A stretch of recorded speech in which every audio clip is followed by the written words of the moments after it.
இது news first prime time sunrise. அனைவருக்கும் இனிய காலை வணக்கம். நீங்கள் இணைந்து கொள்வது இலங்கையின் முதல் தர செய்தி வழங்குனர் நியூஸ் ஃபர்ஸ்டின் காலை நேர பிரதான செய்தியோடு. கொழும்பில் அமைந்துள்ள நியூஸ் ஃபர்ஸ்டின் பிரதான கலையகத்திலிருந்து உங்களை சந்திக்கும் நான் சண்முகநாதன் வினோதர்ஷன். விரிவான செய்திகளுக்கு செல்லும் முன்னர் முதலில் இன்றைய தலைப்புச் செய்திகள். பண்டாரவளை அசப்புவ காட்டுப்பகுதியில் தீ. கொழும்பின் பிரதான வைத்தியசாலைகளில் டெங்கு நோயாளர்கள் அதிகரிப்பு. 2016 ஆண்டு ஐரோப்பிய கிண்ண கால்பந்து கிண்ணத்தை முதல் தடவையாக சுவீகரித்தது போர்த்துக்கல். விம்பிள்டன் கிண்ணம் ஆன்டிமரே வசம். இனி விரிவான செய்திகள். பண்டாரவளை கும்பான்வல மாகமேவுனா அசப்புவ காட்டுப்பகுதியில் நேற்று மாலை பரவிய தீ தற்பொழுது ஓரளவு தணிந்துள்ளது.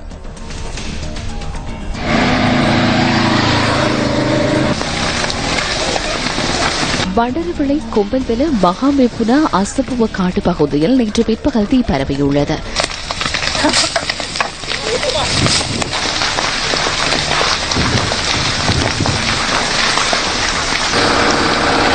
காட்டுப்பகுதியில் கடும் காற்று வீசுவதனால் தீயை கட்டுப்பாட்டுக்குள் கொண்டு வருவதில் சிக்கல் நிலை காணப்பட்டது. தீயணைப்பு பிரிவினர் மற்றும் போலீசார் தீயினை கட்டுப்பாட்டுக்குள் கொண்டு வருவதற்கான நடவடிக்கையை மேற்கொண்டிருந்தனர்.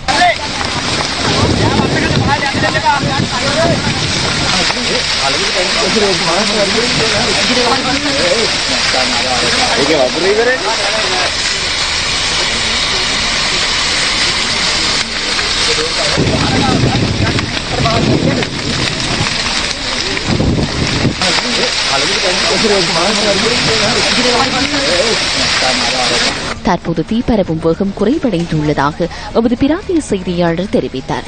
தீப்பரவியுள்ள பகுதியில் உள்ள வீடுகளில் உள்ள மக்கள் வீடுகளிலிருந்து வெளியேறியுள்ளதாக எமது பிராந்திய செய்தியாளர் கூறினார்.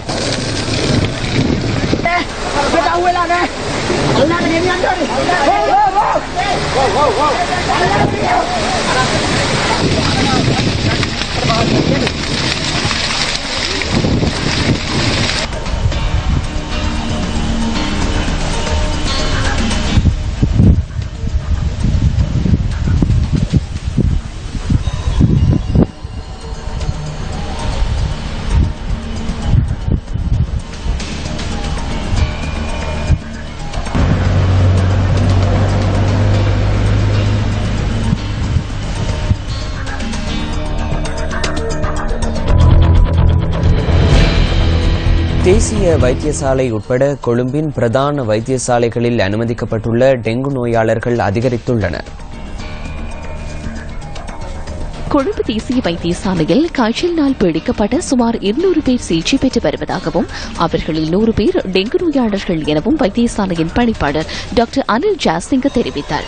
களுபுவிலத்தின் கொழும்பு போதனா வைத்தியசாலையில் டெங்கு நோயாளர்கள் என அடையாளம் காணப்பட்ட சுமார் 180 பேர் சிகிச்சை பெற்று வருவதாக வைத்தியசாலையின் பணிப்பாளர் டாக்டர் அசீல குணவர்தன குறிப்பிட்டார். இதேவேளை தற்போதுள்ள நிலைமையை கருத்தில் கொண்டு 700 குழுக்களை சேவையில் ஈடுபடுத்தி அதிகளவு டெங்கு பரவும் மாவட்டங்கள் டெங்கு ஒழிப்பு நடவடிக்கை முன்னெடுக்கப்பட உள்ளதாக டெங்கு ஒழிப்பு பிரிவின் வைத்திய நிபுணர் டாக்டர் பிரசிலா சமரவீர சுட்டிக்காட்டினார். 2 நாட்களுக்கு மேல் காய்ச்சல் நீடிக்குமாயின் வைத்தியரின் ஆலோசனையை பெற்றுக் கொள்ளுமாறு தேசிய டெங்கு நோய் ஒழிப்பு பிரிவு தெரிவித்துள்ளது.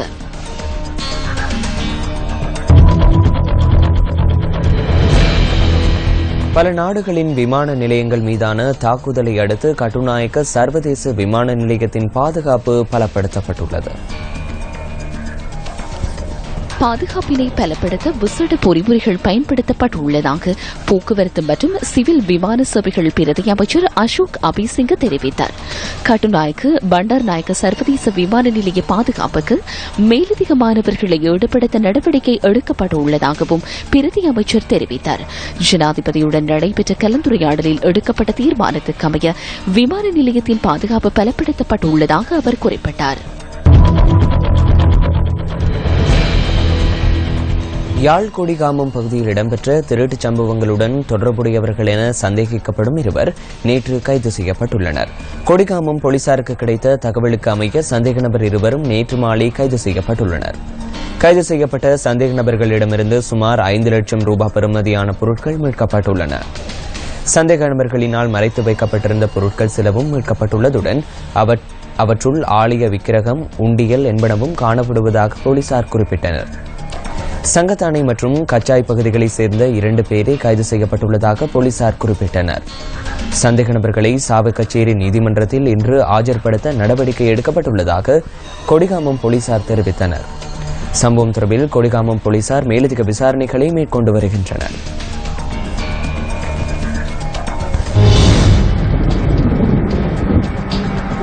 இன்றைய வானிலை தொடர்பான தகவல்களுடன் இணைந்து கொள்கின்றார் வளிமண்டலவியல் திணைக்களத்தின் வானிலை அதிகாரி முகமது சாலிஹின். நாட்டிற்கு மேலாகவும் நாட்டை சூழவுள்ள கடற்பிராந்தியங்களிலும் மணித்தியாலத்துக்கு 60 முதல் 70 கிலோமீட்டரிலும் அதிகரித்த வேகத்தில் அடிக்கடி பலத்த காற்று வீசக்கூடும். இவ்வாறான சந்தர்ப்பங்களில் நாட்டை சூழவுள்ள கடற்பிராந்தியங்களின் ஆழமற்ற கடற்பிரதேசங்கள் கொந்தளிப்பாக காணப்படும். மத்திய சப்ரகமு மேல் மற்றும் வடமேல் மாகாணங்களிலும் காலி மாத்தறை மாவட்டங்களிலும் இடைக்கிடையே மழை பெய்யக்கூடும். ஊவா மாகாணத்தின் சில இடங்களில் குறிப்பாக பிற்பகல் 2 மணிக்கு பின்னர் மழை அல்லது இடியுடன் கூடிய மழை பெய்யக்கூடும். கடற்பிராந்தியங்களை பொறுத்தவரையில் புத்தளம் தொடக்கம் கொழும்பு, காலி ஊடாக மாத்தறை வரையான கரையோரத்துக்கு அப்பாலுள்ள கடற்பிரதேசங்களில் சிறிதளவு மழை பெய்யக்கூடும். நாட்டை சூழவுள்ள ஏனைய கடற்பிராந்தியங்களில் சீரான வானிலை காணப்படும். காற்று மணித்தியாலத்துக்கு 30 முதல் 40 கிலோமீட்டர் வேகத்தில் மேற்கு அல்லது தென்மேற்கு திசையிலிருந்து வீசும். புத்தளம் தொடக்கம் மன்னார், காங்கேசன்துறை, திருகோணமலை ஊடாக மட்டக்களப்பு வரையான, அத்துடன் கொத்திவில் தொடக்கம் அம்மாந்தோட்டை, மாத்தறை ஊடாக காலி வரையான கடற்பிராந்தியங்களில் காற்றின் வேகமானது அடிக்கடி மணித்தியாலத்துக்கு 60 முதல் 70 கிலோமீட்டரும் அதிகரித்த வேகத்தில் வீசக்கூடும். இவ்வாறான சந்தர்ப்பங்களில் குறிப்பிட்ட கடற்பிரதேசங்கள் கொந்தளிப்பாக காணப்படும். நாட்டை சூழவுள்ள ஏனைய கடற்பிராந்தியங்களில் காற்றின் வேகமானது அடிக்கடி மணித்தியாலத்துக்கு 50 கிலோமீட்டரிலும் அதிகரித்த வேகத்தில் வீசும் சந்தர்ப்பங்களில். அந்த தகவலோடு நியூஸ் ஃபர்ஸ்டின் காலை நேர பிரதான செய்தி அறிக்கை நிறைவடைகின்றது. மீண்டும் சந்திக்கலாம் 10:25 மணித்தியால செய்தியில். வணக்கம். Hotline 0114-896-896 www.newsfirst.lk. Feedback at newsfirst.lk.